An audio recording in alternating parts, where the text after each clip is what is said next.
Maletang may pera, iso ng maleta. Ito nga ba ay nangyari during Duterte administration or ngayon? Ayan ho yung pag-usapan natin. Alam po niyo kung bakit. Mula po nang i-expose ni Ombudsman Boying Rimulya. By the way, si Rimulya po ay dating congressman noong panahon ni Duterte.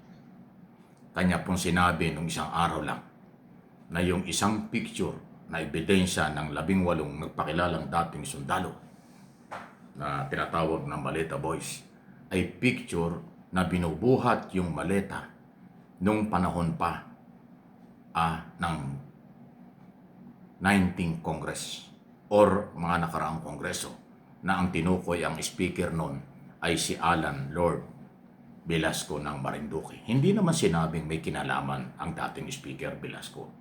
Noon daw nangyari. At alam daw po ito noon ay congressman, ngayon ay dating congressman Mike Defensor na siyang umamin at tumutulong ngayon sa mga dating sundalo. Kaya ho pinag-uusapan ngayon na yung maletang yan, nangyari yan noong nakaraang gobyerno na posibleng itinuloy lang ngayong kasalukuyang gobyerno under President Marcos. Pero ang pinapalabas ng mga dating sundalo, ngayon lang nangyari. Yan po yung debate ngayon. Kaya atin tinatalakay. Maging marunong at mapagsuri tayong mga Pilipino kasi kung totoong pera ang laman yan, saan galing ang pera?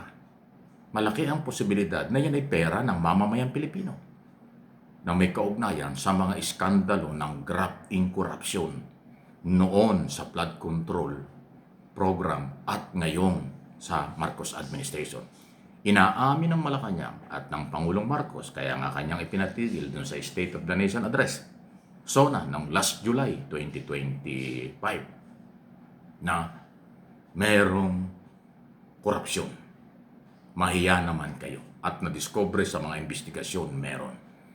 So, ang totoo, lumalabas, talagang noon pa, meron ng mali-maletang pera na galing sa korupsyon. Isa na dyan ay sa flood control program sa Duterte administration at sa Marcos administration sa loob ng 2.5 years kasi nung July, pinatigil na ni Pangulong Marcos. Yun po yung totoo na lumalabas ngayon. Pinapalabas lang nitong mga nasa likod ng 18 mga sundalo na ngayon lang nangyari. Ayan ang debate ngayon. Kaya tayong mga Pilipinong biktima kasi tayo may pera. Pera natin lahat ng itong pinagparti-partihan nila. Kung nangyari ngayong Marcos administration, nangyari din pala ito nung nakaraang administrasyon. Bakit pinipilit ng mga dating sundalo? Malamang yan ang advice sa kanila. Dahil sila yung mga tauhan ni Saldico na naiipit na ngayon sa maraming kaso sa grafting korupsyon. Para sa inyong kaalaman, matagal ng chairman ng Committee on Appropriations si Saldico. At yung isa rin nasasangkot dyan sa kasong ito ay si Eric Yap ng Benguet, ng dating chairman ng Committee on Appropriations na identify na malapit naman ito sa mga Duterte, lalo na kay Pulong Duterte, nung si Pulong Duterte pa ang isa sa mga deputy speaker ng Kongreso during Duterte administration. Ayun po yan eh. So, malinaw na itong sinasabi ni Boying Rimulya, dahil siya ay dating congressman, alam niya na merong nangyaring mali-maleta rin na may laman daw pera nung mga panahon yon. At alam din daw yan ni Mike Defensor. Ngayon si Mike Defensor nagdi-deny, hindi daw niya alam. Saan tayo maniniwala? Kay Mike Defensor o kay Ombudsman na dating congressman na sila ay magkakasama nung panahon yon sa Kongreso? Diba? Kaya malakas ang loob ng Ombudsman mag-imbestiga ngayon tungkol dito kasi meron pala siyang idea. Dahil meron palang nangyayari yan na ganyan nung nakaraang gobyerno. Kaya ngayon, alam niya na itong mga isong ito ay hindi na bago. Ang importante lang ma-identify Sino ang tumanggap ng maleta na may pera nung panahong yon?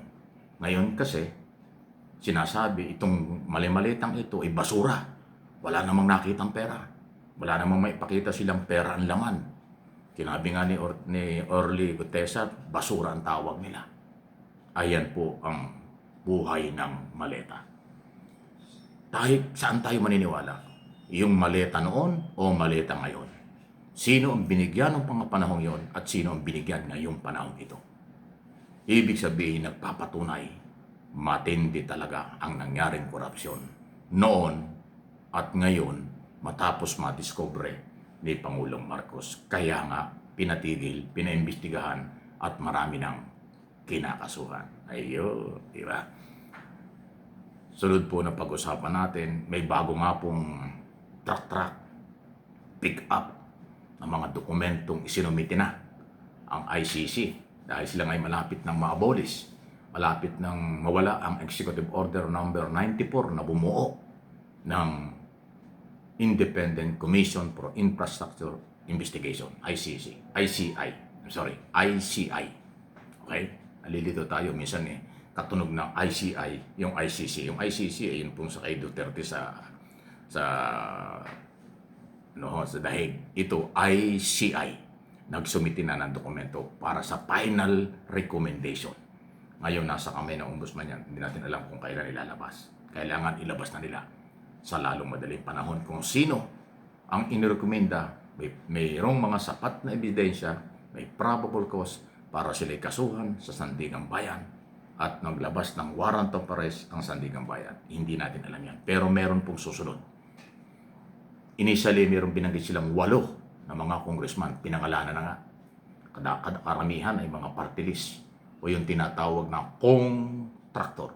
At isa po doon kung sino ay yung nagreklamo, endorser ng impeachment complaint laban kay Pangulong Marcos na dinismiss ng Committee on Justice.